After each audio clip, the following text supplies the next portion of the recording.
Hello, my dear children. How are you all today? Is today a very special day? Yes? Is it because it is Krishna Janmshtami? Okay, children, but did you ever wonder what is Krishna Janmshtami?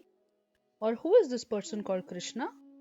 If so, come on, children, please join me while I tell you a story about Krishna and Krishna Janmashtami. Children, Krishna Janmashtami is a Hindu festival where we celebrate the birth of Lord Krishna. Lord Krishna is eighth avatar of God Vishnu. You must have seen the movie Avatar, isn't it? Avatar means being born in a different world, like Lord Vishnu was born on earth for the eighth time as Krishna. Now, children, the next question is, who is Vishnu? In Hindu mythology, there are three main gods: Brahma, Vishnu, Maheshwara, also called as Trimurti. Brahma is the creator of everything in this world, such as plants, animals, and people, while Vishnu is the preserver or someone who looks after all the creations on earth. Maheshwara or Shiva destroys the creation so that they can be born again. In this picture, the one who is sitting at the left side with multiple heads is Lord Brahma, the one sitting in the middle is Vishnu, and the one sitting at the right side with a snake around his neck is Lord Shiva. Children, here is a picture of Lord Vishnu. Please remember that he sits on a snake called Sheshnag. You will be hearing about this snake again in the story. Once upon a time, there was a kingdom called Mathura in the state of Uttar Pradesh. Ugrasena was the king of Mathura. He had two children, son Kamsa and daughter Devaki. Kamsa was a very evil and cruel man. In olden days, it was usually the parents of a prince who would hand over the kingdom to the prince and make him the king. But children, Kamsa was so greedy and cunning that he put his own father Ugrasena in a prison and declared himself as a king.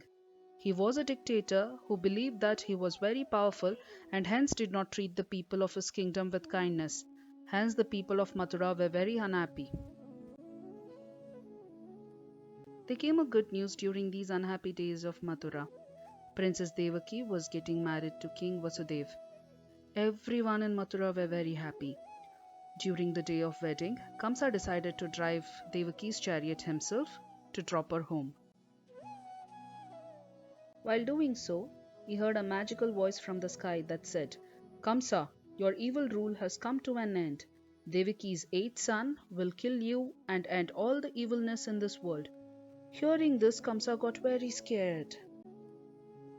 He thought, how can I stop from Devaki's child killing me?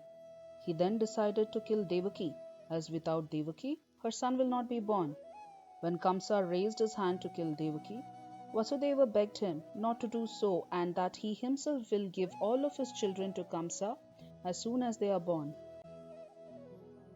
Kamsa agreed and sent both Vasudeva and Devaki to stay in a dungeon in his kingdom. Soon enough, Devaki started giving birth to her children. Vasudeva started taking away her babies as soon as they were born and handed them to Kamsa. Kamsa kept destroying these children one by one. Then came the time when Devaki was carrying her eighth child, soon to be born. Devaki was very sad that her eighth child will also be taken away from her and destroyed. Soon came a terrible night where there was wild wind blowing, scary thunderstorm with heavy rain and dark clouds. All of a sudden, everything stopped and a child's cry was heard. It was none other than baby Krishna. There was a bright light that lit the whole city and dungeon. Devaki lost her consciousness and slept off. Suddenly, Vasudeva heard a magical voice in the light. It said, "Take this child to Gokul kingdom, which is across river Yamuna. Queen Yashoda has given birth to a baby girl just now. Exchange your son for this girl and return back to the dungeon before others come to know about the child." Vasudeva was very scared. The dungeon was guarded by many soldiers. But when he came out with his son, he was very surprised and he saw that all the soldiers had fallen asleep as if there were some magic. He then heads towards river Yamuna. Children, remember that I had told you it was a very scary night with a heavy rain. River Yamuna was full of water and was very rough that night. Vasudeva was not sure how to cross it. Then all of a sudden, The river split into two and the water rose up, giving way for Vasudeva. A big snake raised his head from the water behind, as if it was an umbrella protecting the child from the rain. Remember this picture of Vishnu children? This is the same snake Sheshnag that was protecting the child Krishna. Vasudeva then crosses river Yamuna and reaches Gokul kingdom. When he enters the palace, he sees Queen Yashoda sleeping peacefully with her baby girl. Silently, Vasudeva exchanges the baby girl and keeps Krishna at her place.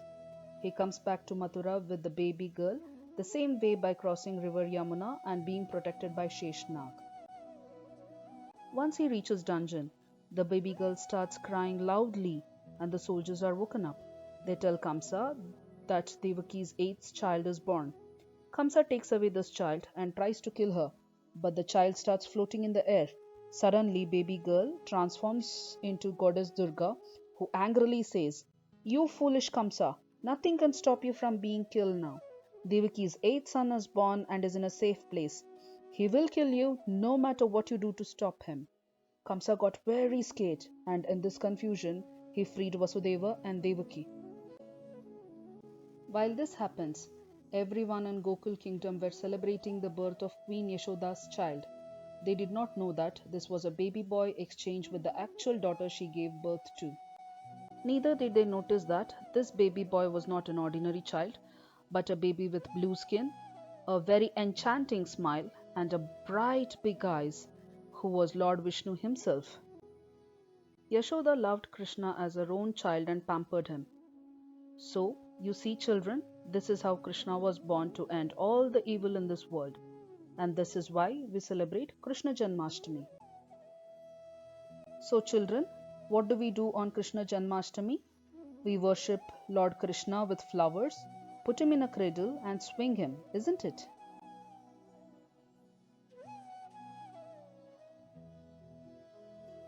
We also make the yummy dishes which Krishna loves and serve him.